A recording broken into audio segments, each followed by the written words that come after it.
about to hear is true. Only the names have been changed to protect the innocent. Fatima Cigarettes, best of all long cigarettes, brings you Dragnet.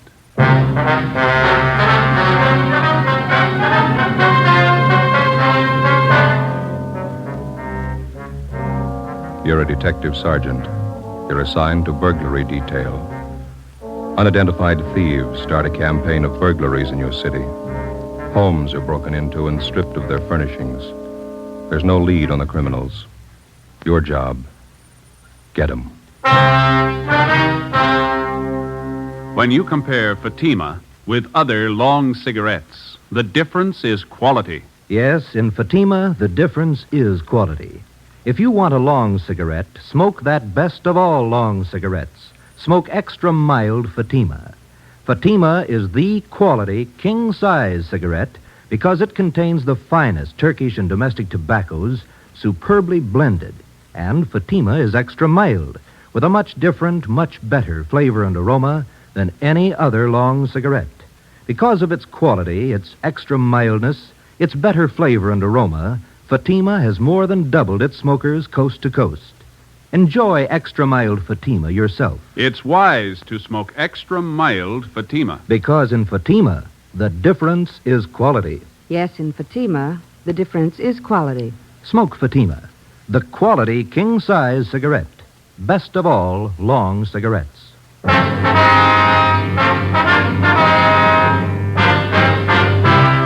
Dragnet, the documented drama of an actual crime.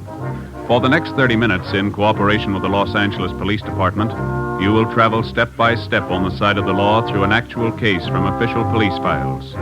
From beginning to end, from crime to punishment, Dragnet is the story of your police force in action. It was Monday, August 3rd. It was warm in Los Angeles. We were working the day watch out of burglary detail. My partner's Ben Romero. The boss is Thad Brown, chief of detectives. My name's Friday. I was on the way back from the business office, and it was 9:25 a.m. when I got to room 45, burglary detail. Did you get all the money together, Joe? Yeah, $1 from each man in the detail. We got to buy the gift. When's Austin going to get married? Next Sunday. We haven't got too much time. I don't know why we always have to pick out the gifts. Somebody has to do it. You got any ideas what we ought to get him? Talked to my wife over the weekend. She thinks it'd be nice if we get him something to start housekeeping with. Maybe some nice kitchenware, table lamp. Yeah, I don't know if we have enough dough for a good lamp. But maybe they might like a bedspread. You can always use them. Or maybe a nice wool blanket, huh? I don't know. Got to be careful about those personal things. What do you mean? What's personal about a blanket? Well, we don't know much about the girl Austin's going to marry. She might not need any. Excuse me. Could you tell me something? What's that? I said, could you tell me something? Well, what do you want to know, little girl?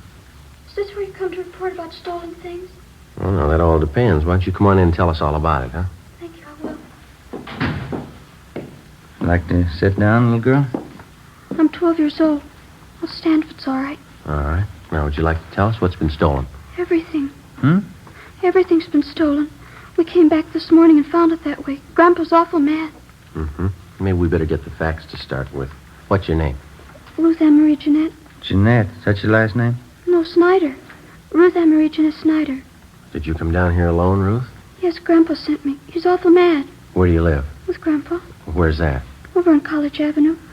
Grandpa's leg's bothering him. Arthritis. So he told me to come down and tell you about it. About what, man?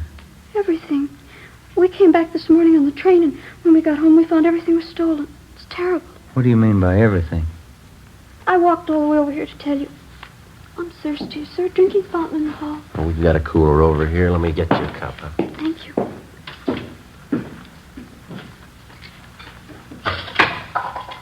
Would you like a drink, Ben? Oh, no, thanks.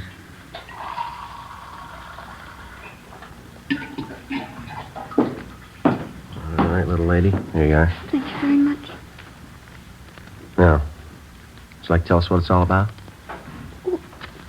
Grandpa and I got back to Los Angeles on the train this morning. We've been on a trip back to Indiana. Uh-huh. We took a taxi cab home from the station. When we got there, everything was gone. Everything but the rug in the dining room. Yeah? All the furniture, every single bit. The sofa, the chairs, my desk upstairs, the stove. Everything's been stolen. I want you to find it. Means someone broke in while you were gone and took all your furniture. Is that what you think? You know they did. The lock on the back door, it was broken. They took everything but the dining room rug. That's why Grandpa's home now. He thinks the crooks will be back. He's sitting on the rug because he says if they take that, they'll have to take him, too. We better hurry. Yeah? Grandpa's not very big.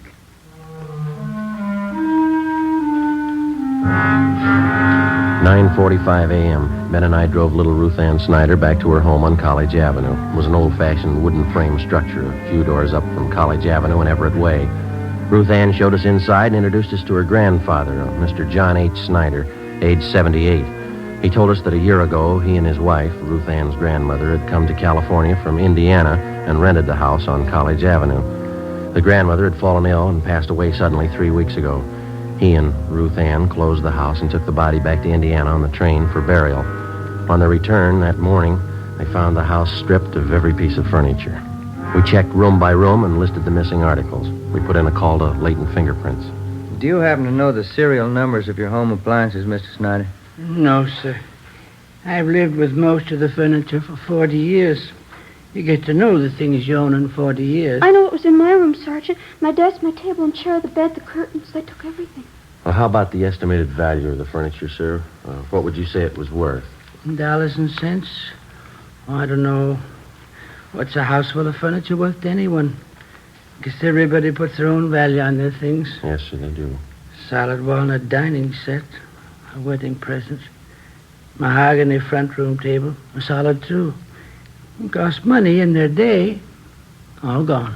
Were there any liens against the furniture, sir? How's that? Did you owe anything on the furniture? I mean, there was no trouble with the finance company or anything like that. Oh, we didn't even know what a finance company was when the wife and I was married. It was a sad enough trip as it was. And Ruthie and me get here this morning, and everything's gone. All we own. Ruthie, Yes, Grandpa? where the thieves broke in, would you show the officers, please? It's back this way. Okay. How are you and your grandfather going to make out here, Ruth? Well, Grandpa says we'll buy 2 cots for tonight, Army surplus. There's no stove to cook on. We'll have to eat out. Maybe we'll have to go back to Indiana. Grandpa doesn't have much money. He's on a pension. Here's the back door. You can see what they did to get in. Must have used a hammer and a crowbar. Smashed it clean through. You'll find the crooks, won't you, Sergeant? We're going to try, Ruth. Better have the crime lab check this, huh? Yeah. How about your neighbors, Ruth? You know any of them well? I know who they are. I don't know any of them good. They're not very friendly. We'd like to ask you and your grandfather a few more questions, Ruth. All right. I don't know what I'm going to do when school starts. They stole all my stuff, even my composition tablets. I didn't have to take those. Which grade are you in, Ruthie? I was in A7. I'll be in the B8. Why would they take my school things? I don't know. You see how they got in back there? Yes, sir, we did. By any chance, did any of your neighbors know that you and Ruth here were going away? Why, I didn't mention it, no. Then no one kept an eye on your house while you were gone. No, I didn't think it was necessary. Might have helped. I just remembered, Grandpa. Mrs. Merton. I told her we were going away. Who's that, Ruth? She runs a store down at the corner, the bird store. Yeah. She sells canaries, other kinds of birds, too. Mrs. Merton's her name. Store's right down the corner. You figure she's the only one who knew you'd be gone from the house for some time. Must have been the only one. All right, Mr. Snyder, we'll be back to see you later on. And here's our card. We'll see if we can't do something to help you out here. Let's see here.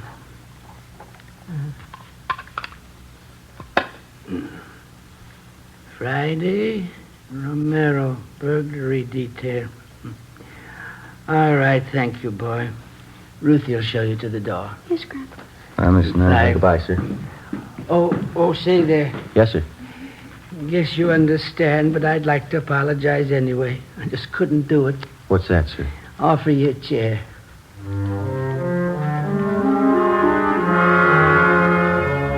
10:30 a.m. Ben and I called the Salvation Army and told them the Snyder situation. And then we went down the street to the store at the corner of Coolidge Avenue and Everett Way. The sign on the window said Mrs. Merton's Birdland, manager Agnes Merton. We tried the door. It was locked. The cardboard clock hanging on the glass door read, "Be back at 1 p.m." So we went back up to College Avenue and we started ringing doorbells. Some of the residents on the block didn't even know the Snyders. Of those that did, only 2 had noticed any activity at the house during the 3 weeks Mr. Snyder and his granddaughter had been away. They told us that they'd seen a moving van parked in front of the house about a week before. They also saw men moving furniture from the house into the van. Neither of the 2 could describe the vehicle or remember its license number. 12:45 p.m. We had a cup of coffee and a hamburger, and then we headed back for Mrs. Merton's bird store.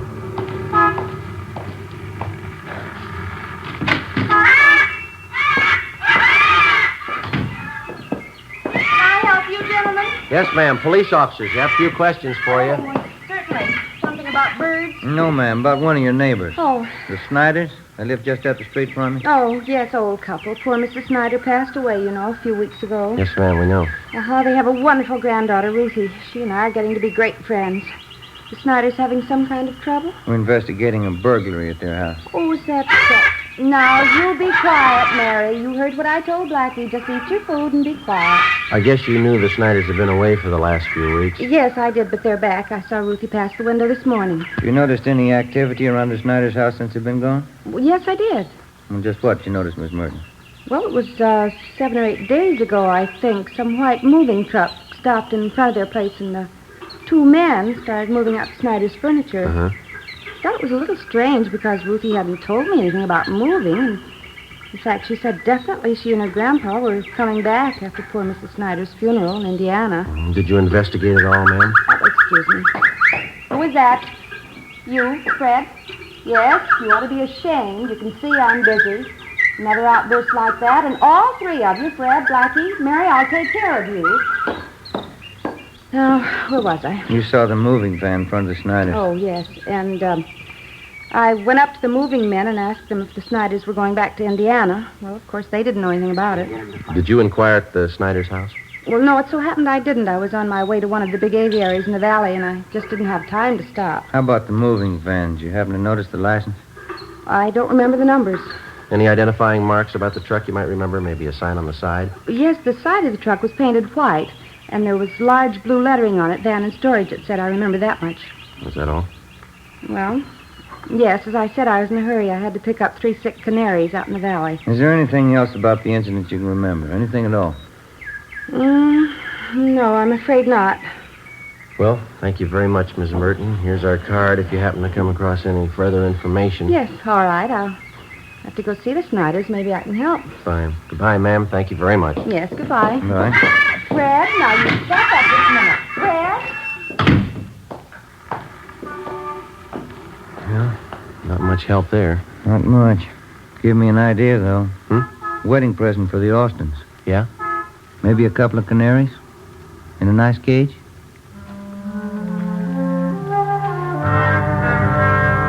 At 5 p.m., we went back to the office. Reports had come in from 2 more victims. That night, Ben and I drove out to interview them. The circumstances of the theft and the M.O. of the criminals matched identically with the Snyder case. Both of the families victimized had gone off on vacations and neglected to notify either the neighbors or the patrolmen in their area. Both had allowed daily newspapers to collect on their doorsteps in their absence and otherwise left signs that their homes were vacant. In both cases, the thieves had forced an entrance through a back door or a window, stripped the house of every last piece of furniture, and either hauled it away themselves or hired somebody to do it for them. We started canvassing the 2 areas where the crimes had been reported. Again, the neighbors saw the moving vans, but none were able to definitely identify the vehicles or their license numbers. Captain Fulton called us into his office. You're going to have to try harder. I know they're hard to get, but get them fast. We've done about everything we can so far, Skipper. Only one small lead. The thieves seemed to be using a different moving van on each job. We started to check the movers around town, the transfer companies. Clayton Friends come up with anything yet? No luck there. One of the lousiest rackets we've had since I came on this detail. Whole house full of furniture, everything a family owns. Yeah. Well, we'll stay on top of it. The stats office may come up with something. How about an outlet for all that stuff that's been stolen? Thieves can't be sitting on it. Pawn shop and second-hand details have been alerted. They're checking regular outlets, auction houses, second-hand places. Nothing yet. What about some kind of preventive idea? At least slow them down. Good dose of publicity on the whole thing would help. If only people wouldn't keep it a secret when they're going away. Neighbors aren't alerted. That's why a lot of them didn't think much of it when they saw the moving vans parked at those houses. And drawn blinds and the newspapers on the doorsteps didn't help much either. It's an open invitation. Well, I'll see what we can do on the publicity end. We've had one campaign on this already. No, excuse me. Burglary, Captain Fulton. What's the address? Okay, I got it. Thank you. Here you go, another one. 63R just called it in. Family back from vacation. Furniture all gone. Here's the address here. Thank you. Better get on it right away. Let's go. I'll have a little more help for you on this tomorrow. Crowley and Barnes will be free. They can work with you. Okay, Skipper. Check you later. Right.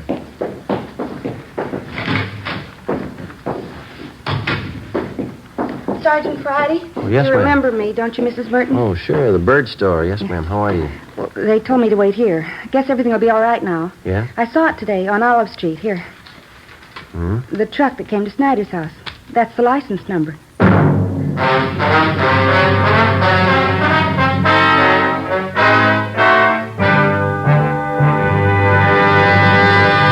You are listening to Dragnet, the case history of a police investigation, presented in the public interest by Fatima Cigarettes. It's amazing how many long cigarette smokers are changing to extra mild Fatima. Here is the actual report.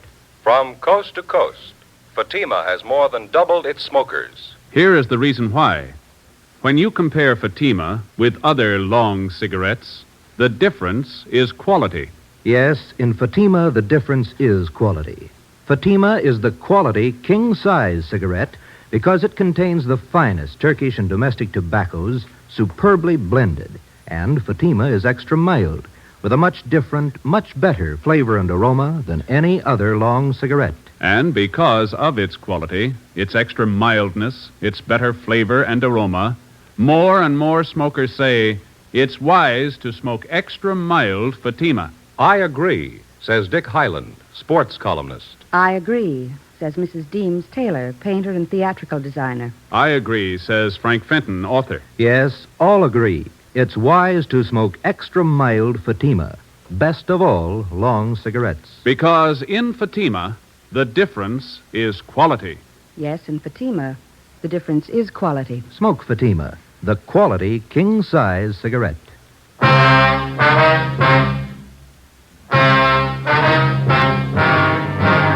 Tuesday, August 11th, 6 p.m. The license number, which Mrs. Merton had given us, was checked through DMV. We found that the truck was registered in the name of a local second-hand furniture dealer by the name of Ralph Grismore.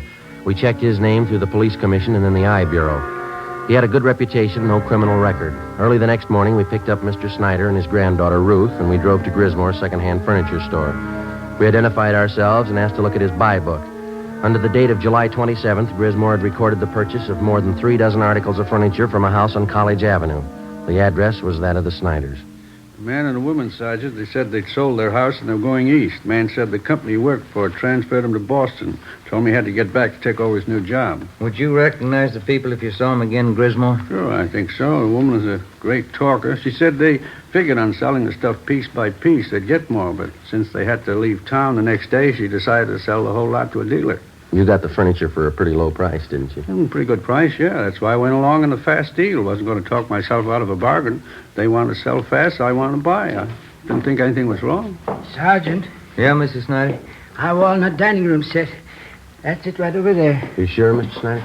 Cigar burn on top, just above one of the legs. Know it anywhere. Seems to me that's our mahogany table. I'll look. Sergeant, my table and my desk, here they are right here. My school stuff, too. All right, Ruthie. Yeah, they sure stuck me all right. That's the last fast deal I ever make. How did they contact you, Grismore? What kind of approach did they use? Called me on the phone, and I came out and gave them an appraisal on the stuff. Nothing suspicious about either the man or the woman. That's so? She was in a house dress, bandana around her head. The guy was in old clothes, just as homey as you please. Looked like he was doing a little repair work around the house, you know. Mm-hmm. You notice if they had a car parked by the house? Well, no, as a matter of fact, I didn't. There wasn't any in the driveway. Mm-hmm. No argument over the price you offered them for the furniture? No. They seemed to hesitate a little, but they took my first offer.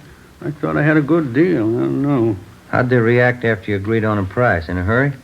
Said they had to board the train that night for Boston. They asked me to get the furniture out right away. Mm-hmm. The woman said they had other business to wind up, so if they weren't at the house when I came back with the van, why, she'd leave the back door open for me.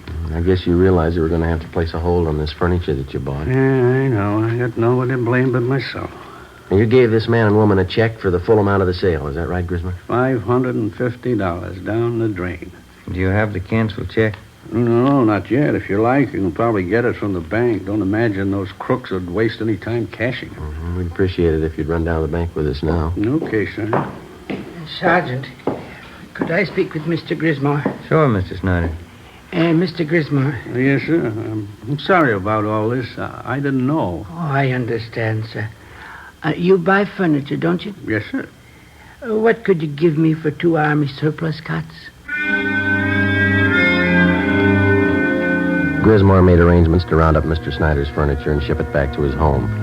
Then we took him down to his bank where he recovered the canceled check for $550. The endorsement read, Mr. Thomas Butterworth. According to the bank teller who waited on them, the suspects had cashed the check shortly after the sale of the Snyder's furniture. From the second-hand dealer and the clerk at the bank, we got a complete description of the man and woman known as Mr. and Mrs. Butterworth. We also had photostatic copies made of the check and specimens of the handwriting from the endorsement. From the descriptions, we checked the suspects through the stats office. We got nowhere. During the next 2 weeks, we found 6 more second-hand dealers who had been taken in on the same furniture deal. The description of the man and woman matched, and so did the handwriting in the endorsements on each check. There was only one variation. The couple went under a different name on each occasion. Wednesday, August 26th, 9 a.m. 12 cases like this today, is that right? That's it, Captain. Got the description, M.O. handwriting. Still can't reach him. Those thieves have been freewheeling for a month now. What's it going to take to stop them? Well, Ben came up with a pretty good idea this morning. We'd like to talk it over with you. Oh, what's that? Kind of a system of decoy, Skipper. We were thinking it might be a good idea to contact all the division captains and have them ask their men if they have any neighbors going on vacation. Yeah, go ahead. Well, if we got a few dozen houses spotted around the city, we could plant a few things. Make them look obviously vacant. We'd keep the houses covered at all times. They ought to make pretty good bait for those thieves. Uh-huh. How would you set it up? We could make arrangements to get a key to each home, keep the milk and paper deliveries coming, let them pile up on the doorstep. We could reimburse the people for whatever it cost. We're not making any headway. We could run this for a couple of weeks, see what happens. Mm-hmm. What do you think? Try it. 9:30 a.m. We contacted all division commanders requesting them to ask their men to contact burglary detail if they knew of any of their neighbors about to leave on a vacation. During the next 2 days, the response came in and the plan went into effect. 40 homes throughout the city were spotted as decoys.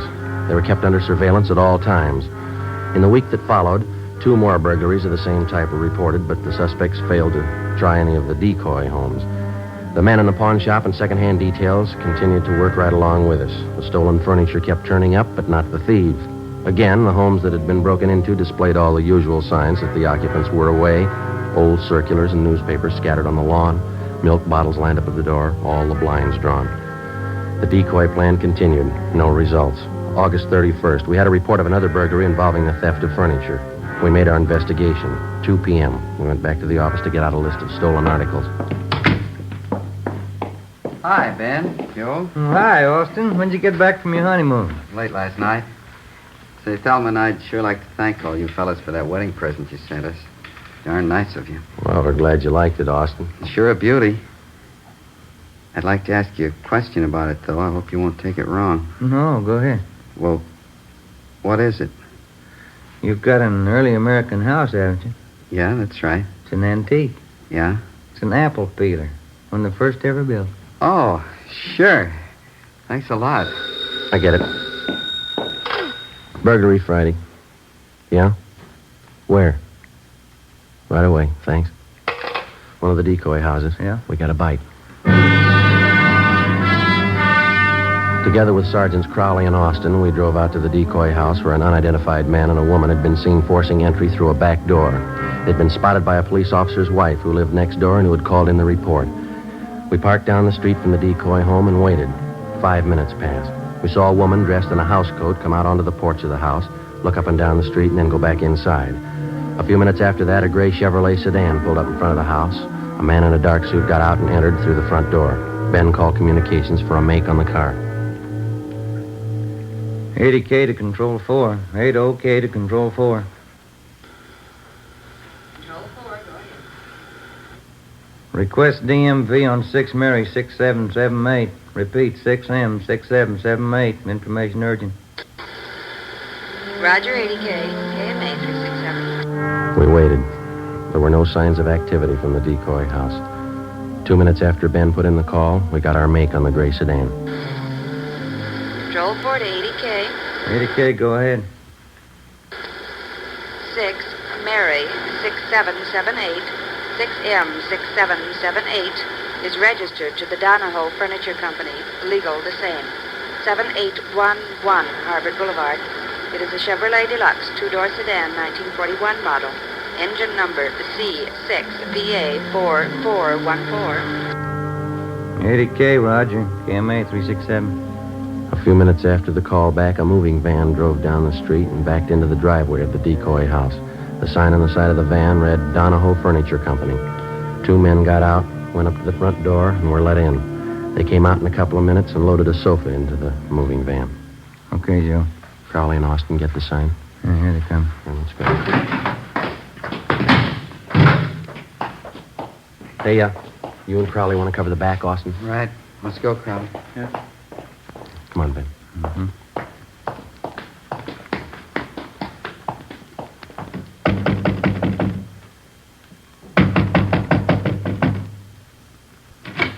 Yes, sir. You want something? Police officers like... Helen, the cops! Run, Helen! Stand still, you. Austin and Crowley got her. All right, hold still, mister. Oh. Hold still. Hey, what's this all about, you cops? That's right. You? Max Donahoe. I'm buying this lot of furniture. Something the matter? You're buying from the wrong people. They're not the owners. You better have your men move that stuff back in the house. Okay, if you say so. All right, lady, relax. Take it easy, Helen. There's no use fighting. They got us. Whose fault is it? I told you luck doesn't last forever. Okay, all right. Don't make it worse. All right, let's go. I'll take her, Austin. You better fix your shirt. Yeah. Come on, lady. Get your hands. Hey, what's the matter with your shirt, Austin? Look, it must have happened when she tried to get away. Yeah, lipstick all over the collar there. Doesn't look very good. No, it doesn't. What are you going to tell your new bride? I got nothing to hide. I'll tell her the truth. Yeah? She'll believe me. Won't she? The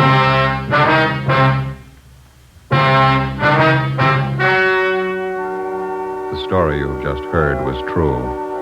Only the names were changed to protect the innocent. On November 25th, trial was held in Superior Court, Department 87, City and County of Los Angeles, State of California. In a moment, the results of that trial. And now, here is our star, Jack Webb. Thank you. Under our system of law, the jury selected to hear a case is accorded complete freedom. The jury's decision is the final result of the testimony and evidence presented in the course of the trial. And so, with Fatima, they are the final result of carefully selecting and blending only the finest Turkish and domestic tobaccos to make Fatima extra mild. If you're a long cigarette smoker like I am, buy a pack of Fatimas and compare them with other long cigarettes, and you'll see the difference is quality. Yes, in Fatima, the difference is quality. So, smoke Fatima.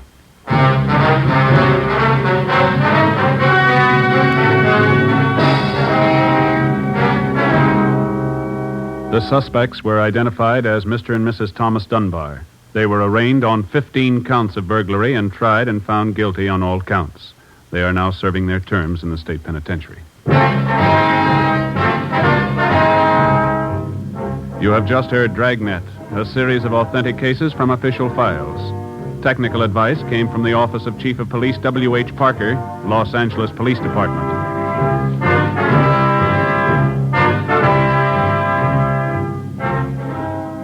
Fatima Cigarettes, the best of all long cigarettes, has brought you Dragnet from Los Angeles.